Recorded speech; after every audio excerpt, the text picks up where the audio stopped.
So, welcome back to our digital citizenship conversations for secondary learners. My name is Chris, and we are going to take a look at fake news. So, what is this, and what do we mean by this? Well, how reliable is the information that we are seeing online?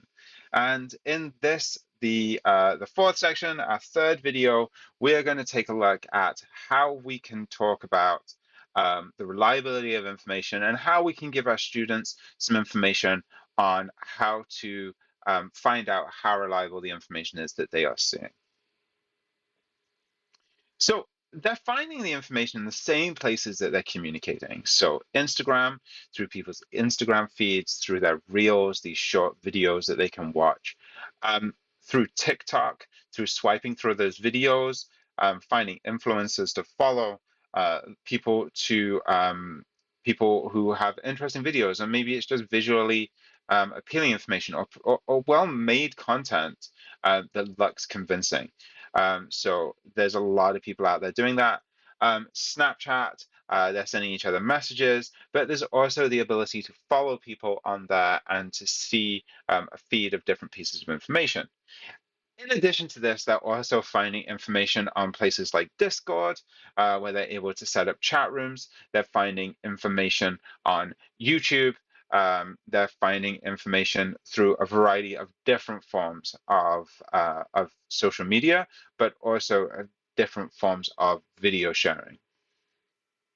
So this was part of a quiz that is online, and it said a university banned the use of capital letters to avoid scaring students. So is this true or is this false? So a university banned the use of capital letters to avoid scaring students. Now, this is actually false. Um, but in the same article that I took this image from in this statement, there were some even more absurd statements which actually were true. So how do we get our heads around what is true and what is false? And how do we prove that something is categorically false? Or what would give us a good idea that maybe these things are less believable than others? So the Guardian newspaper have this awesome website called Newswise, and you can see the link down there at the bottom of the screen in that image. And their advice is to stop, to question, to check, and then to decide. So, first of all, stop and think, is this too good to be true? Or does this not make any sense? Like, is there something that doesn't quite smell right here? Like, is there something that doesn't really make a lot of sense? And then once we've done that, then we're going to question the source of that information. So, well, where did that information come from?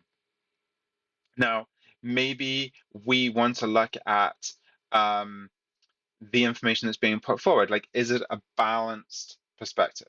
Does it show both sides of an argument? Does it tell both sides of a story? Or is it very biased? Now, this is a great place to introduce this idea of biased media, um, and why would biased media exist? There's also the fact that the information, like, does that information appear elsewhere online? But who is the owner of that website? So there's some really famous cases where people have gone ahead and they have created these very convincing websites that receive funding from particular organizations to try and sell a particular standpoint. So let's take cigarettes, for example. So you don't want people to stop buying your cigarettes. So you set up as a business a website saying that they're discrediting all this information that's coming out from science. So, you know, this mumbo jumbo, this is fake. There's no evidence that all of this scientific information is correct. You've carried out your own research, and then you twist that research to tell a different story. It's very easy to do that. You set up a website, you say that you're the owner of that website, um, and you call it something convincing, like smokingdoesn't hurt.com. And people may well believe the story that you're selling. So it's really important to check who owns that website, what is the source of that website, um, and is the information that's on that website, is that believable? And then as you make a decision, you can use other tools as well. So for example, if you haven't come across Snopes, Snopes is an awesome website where you can go on, you can type in something and check whether in fact it is a myth or whether it is true. So you can go ahead, you can type something into Snopes and say, okay, somebody else has discredited this, or somebody else has proved that this actually is true. So as you're working through, you need to think about the accuracy of the information that you're seeing, and also talk to your students like, stop. Don't just believe it because you've seen it. Question what you're seeing. Like, is this true? Like, is what we're hearing reputable? Is it coming from a reputable source? For example, the government. And then we need to check it, and then we need to make a decision. We saw a lot of this happen with COVID and the information that came out with COVID. And I think this is really important. These four things are things that people really need to do, no matter what it is, no matter what the particular topic. So one great way that we can begin to check things is to look at domain names. So .org, .com, .net, these are all addresses that we can buy. But things, for example, like .edu or .gov or .ac.uk in the UK, or for example,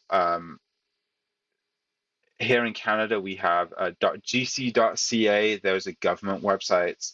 Um, those sites, you can't buy those domain names in the open market. So you can go and register one of those domain names without proving that you are an educational institution, that you are a government organization, that you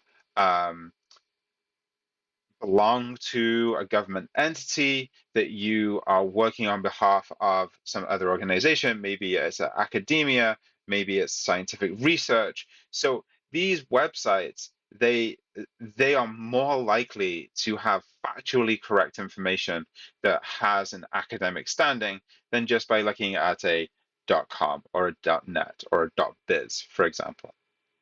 And as students understanding that these domain names they tell a bit of a story is really important. Also, checking that the domain name doesn't just look like another domain name is really important. So, for example, bbc.com or cnn.com. It would be very easy to change that and have ccn.com. Well, it looks like CNN, but it's not CNN. Or maybe it's cnn.news.com instead of cnn.com. So there are ways of trying to trick people into thinking that they're looking at another site. Another way that we can do this is we can use a whois domain lookup. So we can see here in this example that we're looking at bbc.com, and we can see that in the domain information here, in the whois data, we can see that the reseller and the owner here is the British Broadcasting Corporation. And we can use that information to then check who they are. Well, we can find out that the British Broadcasting Corporation is the national broadcaster of the United Kingdom that's based at Broadcast House in London, England. If we go further, the BBC is actually a company that's funded by the taxpayer. So again, like they are meant to be less biased than a company that is privately owned. So therefore, we'd have a higher degree of accuracy about that information. So TikTok, there's a lot of fake information on here. Have a look through these slides. You can watch this video. This is a really well put together video that is trying to persuade you that global warming isn't true and global warming doesn't exist and climate change is fake. It's very well put together. It's very convincing, but we can start to pick out the lies from here. The first real demonstration that man was able to alter the course of the weather came a little over 20 years ago. So we can see that they're trying to suggest that maybe like this is a man-made conspiracy. So this is a great website for having a look at identifying online resources and talking about how these online resources can be categorized and how we can start to differentiate between what may be real and what might be fake. If you scan that QR code there, you can find out a little bit more information. And as we finish off here, so contradictory stories. So this was actually in the news today. Gondolas left stranded as Venice's canals run dry amid low tides and a lack of rainfall. At the same time, on TikTok, you can scroll through and see videos of people who are having to walk over boardwalks because they claim that Venice is sinking and that there's floods in Venice. So there's contradictory points here, and you really need to be careful about, well, do we believe one news source over another news source? And which one is the most reliable? And I think that would be a great place to start that conversation. Is the TikTok information reliable? Is this news article reliable? Which source is more likely to be the most accurate?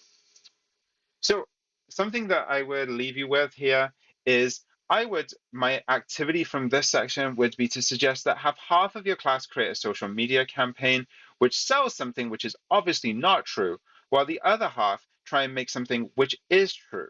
So you're trying to get them to compete against each other to try and sell something like two opposing sides of the story, one that's true, one that's fake, and see which one you can get people to believe. And Adobe Express, if you haven't tried this out, is an awesome tool for this. They can create websites, videos, graphics, super easy, and it's free for K-12 schools in the US and Canada. Have a scan of that QR code. It's going to take you off to that Adobe Express link. So I want to say a huge thank you. Thank you for joining us for this series of 3 videos. Hope that you learned something. Hope that you got something to take away. And there's some resources here. And at the end of the slide deck, we're going to be throwing in a link for a survey as well. Let us know what you thought about it. There's resources all throughout the slide deck. So have a look at the slides, watch these videos through, and feel free to reach out if you've got any questions. Have a great day.